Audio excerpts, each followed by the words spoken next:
કોંગ્રેસ કંઈ કરે છે તે સૌથી આનંદની વાત છે અને સાફ સફાઈની સૌથી વધારે જરૂરિયાત કોંગ્રેસ પક્ષમાં પોતાનામાં છે. છતાં પણ આજીને જે કોંગ્રેસ સાફ કરતી હોય તો ખૂબ સારી વાત છે. નદી નાળા શહેર સફાઈ આ એક સતત ચાલતી પ્રક્રિયા છે. આજે તમે સાફ કરો તો કાલે એમાં કચરો આવવાનો જ છે. એટલે સફાઈમાં વાંધો કાઢવો એ બહુ સહજ અને સરળ છે, પરંતુ એની વ્યવસ્થા કરવી એ એક ભગીરથ કાર્ય છે.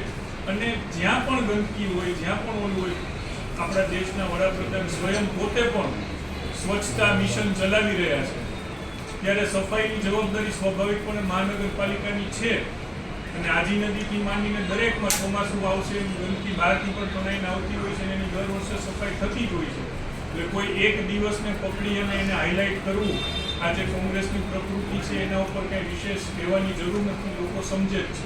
કચરા જામેલા છે એ દ્રશ્ય જોતા લાગે છે કે આજકાલના નથી આ, કારણ કે કચરાના ઢગલા છે. પણ કહ્યું છે પ્રી મોન્સૂનની કામગીરી નથી કરી કોર્પોરેશને. પ્રી મોન્સૂનની કામગીરીના દ્રશ્યો આપ સૌએ પણ ભૂતકાળમાં બતાવ્યા છે.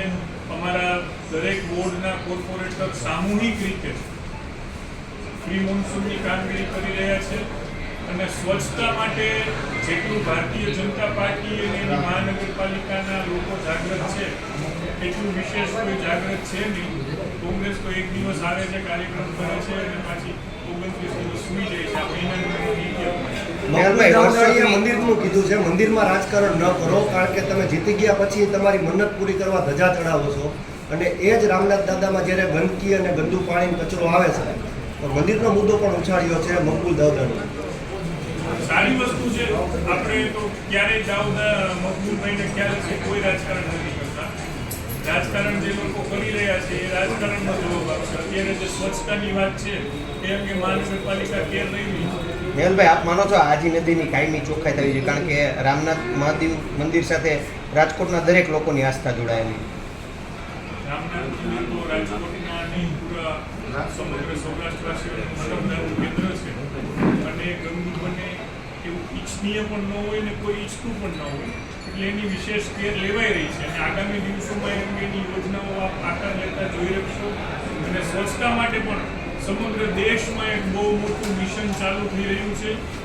આવતીકાલે રાજકોટ કોર્પોરેશનનું જનરલ બોર્ડ છે એમાં પણ આ અંગેની આ વિશિષ્ટ જે કાંઈ અમે લોકો પગલાં લઈ રહ્યા છીએ એ તમારે ધ્યાન ઉપર આવશે.